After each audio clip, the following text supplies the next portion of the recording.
gusto poder en este momento compartir con ustedes información acerca de la litiasis renal o la nefrolitiasis. Mi nombre es Yarim Castronetro, soy estudiante de la licenciatura en nutrición de la Universidad Univer Millennium. Bien, ¿qué es lo que vamos a ver en este contenido de la litiasis renal? Primero que nada vamos a tocar un poquito el tema del sistema urinario, las estructuras y su función. ¿Qué es la litiasis renal? ¿Cómo es que se produce? ¿Cuáles son los signos y síntomas más frecuentes que presentan los pacientes con este padecimiento? ¿Cuál es el tratamiento o abordaje médico? Y lo que nos compete como nutriólogos, las recomendaciones nutricionales. Bien, ¿qué es el sistema urinario? El sistema urinario es el sistema de drenaje de nuestro cuerpo que filtra las sustancias de desecho que el cuerpo no necesita. Está conformado por dos riñones, dos uréteres, la vejiga y la uretra. Los riñones y la vejiga producen y almacenan la orina. Los riñones son dos órganos en forma de frijol que se encuentran debajo de la caja torácica, uno a cada lado de la columna vertebral. Se encargan de filtrar la sangre en 365 días al año, las 24 horas al día. Una vez que la sangre ha sido filtrada por los riñones, esta vuelve al sistema circulatorio. El excedente de agua y las toxinas que fueron extraídas entonces van a descender por los uréteres, que son los tubos que lo van a conducir hacia la vejiga.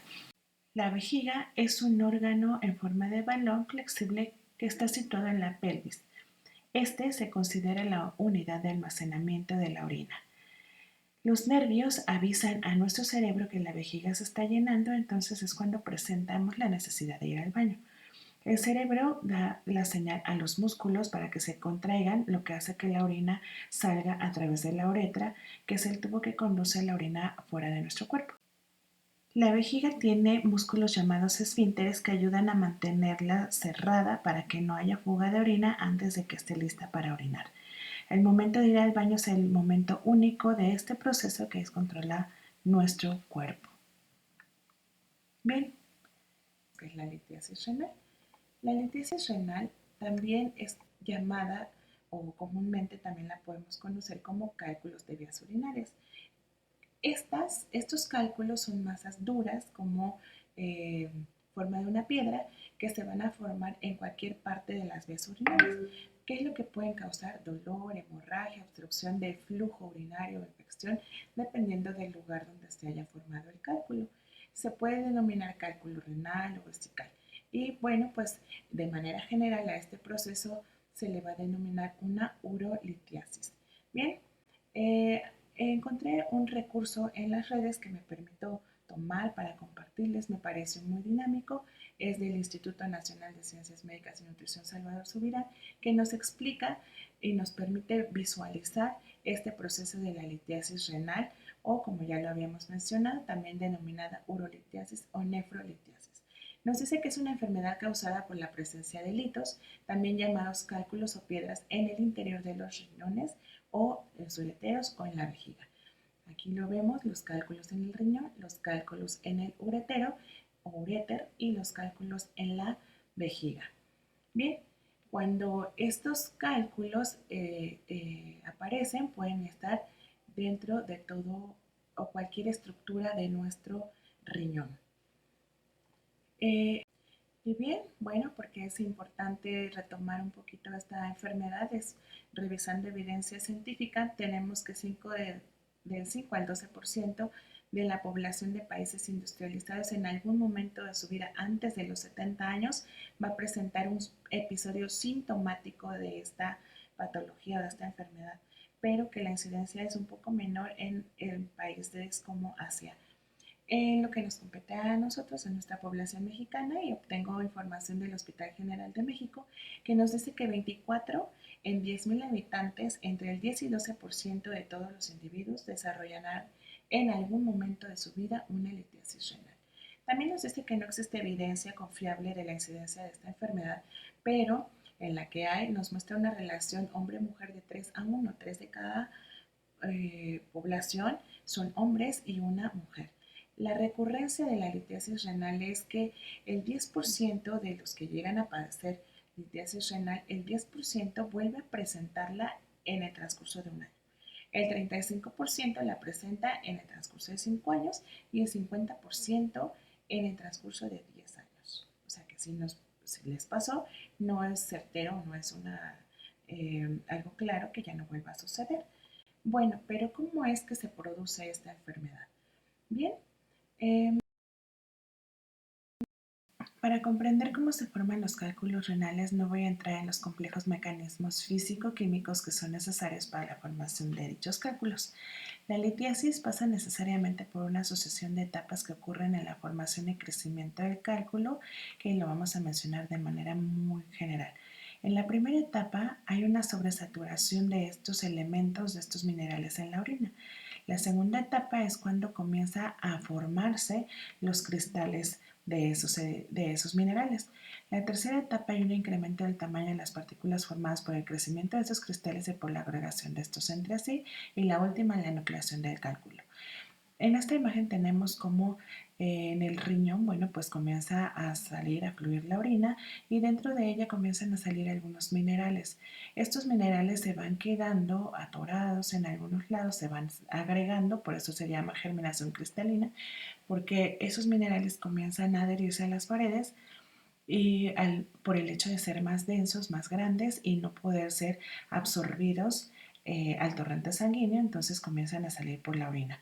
Cuando se va llenando de algunos otros pues pequeños fragmentos de minerales comienzan a agregarse y bueno, pues se comienza a hacer un núcleo y alrededor de él se siguen agregando y forma en la piedra. Cuando la piedra es pequeña, esta puede salir a través del conducto del uréter, pasar por la uretra sin problema, pero cuando es mayor que el lumen de esa estructura donde queda atrapado, ahí es cuando va a empezar a provocar por de esta manera va a presentar entonces ya signos y síntomas. Los signos y síntomas que va a presentar la persona que tenga una litiasis renal va a comenzar con un dolor agudo en la espalda, al costado, en la parte baja del abdomen, en la ingle, la necesidad constante de ir a orinar. El dolor al orinar también puede llegar a presentar la incapacidad de orinar u orina en pequeñas cantidades, la orina turbia, es decir, que se vea con sedimentos y con un olor desagradable. También puede haber presencia de sangre en la orina, que lo llamamos hematuria. Los cálculos pequeños pueden no causar ninguna sintomatología, porque veíamos que si es pequeño y la estructura por la cual va a desembocar o va a salir, bueno, pues puede pasar sin ningún problema y es arrastrado por la orina. Pero si los cálculos se encuentran en la vejiga urinaria, pueden causar dolor en la parte inferior del abdomen. Si los cálculos que llegan a obstruir el uréter o la pelvis renal van a ocasionar dolor en la espalda, es decir, un dolor lumbar, un dolor muy intenso y un dolor muy característico o patognomónico, como lo llamaríamos, es un cólico renal. Este cólico renal se caracteriza por ser un dolor atroz, un dolor muy fuerte, pero de forma intermitente. Por lo general, es al costado, que ocurre en el abdomen, hacia la zona de los genitales y la parte interna del muslo. Uh-huh. Eso es muy característico para determinar que hay una litiasis renal. El tratamiento. Bueno, podemos tener un tratamiento médico. El tratamiento médico va a verse de diferentes formas o puede haber múltiples formas de tratarlo, pero va a depender del tamaño del cálculo renal y de la localización en donde se encuentre. Bien, cuando el cálculo renal se encuentra en el uréter, la mayoría de los cálculos van a ser eliminados, como ya decíamos, de forma espontánea a través del arrastre de la orina. Pero si estas piedras, este cálculo renal no puede eliminarse de esa manera, bueno, pues va a ser necesario un tratamiento médico quirúrgico. Primero se va a realizar un diagnóstico que lo debe de realizar un médico especialista, un urólogo, donde, bueno, va a ser a través de radiografías, ultrasonidos para localizar ese cálculo. Al localizarlo, al ver en qué estructura está atorado, está ocluyendo, bueno, pues se va a realizar lo conocemos como un método de mínima invasión. Durante este procedimiento médico quirúrgico se utilizan cámaras pequeñas con láser y van a ser introducidas hasta donde está la piedra o el cálculo renal y lo va a empezar a fragmentar, a romperlo en pedacitos para poder ser extraído. A esto se le conoce como una litotripsia, es decir, va a despedazar ese lito. Y bueno, pues de esa manera va a poder salir. Se puede sacar la mayor parte, pero lo que quede ahí todavía como sedimento, bueno, pues va a salir poco a poco, también va a ser arrastrado por la orina. Las recomendaciones nutricionales es un punto muy importante. Está documentado que es de las mejores alternativas y funcionales para limitar este proceso de enfermedad, pero también como para evitar que se presente. Se ha descrito el efecto beneficioso de un consejo dietético sobre la enfermedad litiásica. Aproximadamente el 60% de los pacientes quedan libres de cálculos a los 5 años con recomendaciones dietéticas. ¿A qué se enfocan estas recomendaciones? Bueno, pues en el aumento de la ingesta de líquidos, en la reducción de la ingesta proteica, reducción de la ingesta de oxalatos cuando hay predominio de los cálculos de oxalato cálcico, es decir, cuando esas piedras están formadas por oxalato, que son unas sales, y calcio, entonces va a funcionar la reducción de ingesta de estos oxalatos, una reducción en la ingesta de calcio, que es una reducción ligera, que sería de 450 a 600 miligramos por día, pero de igual manera algunos autores recomiendan no restringir la ingesta de calcio, mantenerla en concentraciones normales, que serían entre 800 miligramos por día, en la suposición de que el calcio y el oxalato sean los que están formando cálculos renales, pero también nos menciona alguna bibliografía que si se une el oxalato cálcico con el calcio, se va a bloquear la absorción y se va a evitar que salgan por por la vía renal y se absorban y salgan, bueno, se absorban por vía intestinal y se expulsan a través de las heces fecales. Bien, ¿cuáles son los alimentos fuentes de calcio? Aquí les puse algunas tablas donde vemos que el brócoli, las acelgas, espinacas, las avellanas, la leche de soya, el perejil y bueno, los alimentos que son fuentes de oxalatos, espinacas, el morrón, el germen de trigo, frutos secos, acelgas, el chocolate amargo. Nos menciona la bibliografía que estos dos fuentes de alimentos son las que se tienen que reducir. Otras bibliografías nos dicen que si logramos, por ejemplo, combinar leche con cacao en polvo, entonces eso va a irse por otra vía, no va a ser por una excreción renal, sino por una absorción digestiva y una excreción a través de las heces. También es aumentar la ingesta de líquido, pero esta va a asegurar una diuresis abundante que produzca suficiente orina, pero nos menciona que sí debemos tener cuidado en la fuente de esta agua y es recomendable que sean aguas de mineralización débil por la presencia de calcio y minerales en el agua. Bien, dentro de las recomendaciones nutricionales es muy importante limitar la ingesta proteica. Las recomendaciones de manera general son de 0,6 gramos por día, pero nunca debe ser por debajo de estos valores para no generar una malnutrición proteica. ¿Qué es lo que vamos a tener cuidado? Bueno, pues el consumo de proteínas como carne, pescado, huevos, lácteos, pero nos recomiendan excluir la dieta de frutos secos y legumbres, porque además de ser ricos en proteínas, también van a contener oxalatos y calcio, que son los que ya vimos anteriormente. Bien, también tenemos que debemos limitar la ingesta de sal. La ingesta de sal o los alimentos con alto contenido de sodio también van a permitir que haya un factor, o este es un factor por el cual se va a dar una situación de hipercalciuria, que es cuando este calcio está incrementado pero en la orina. Entonces, los alimentos con alto contenido de sodio van a favorecer la pérdida de calcio por la orina. Aquí les presento algunos alimentos.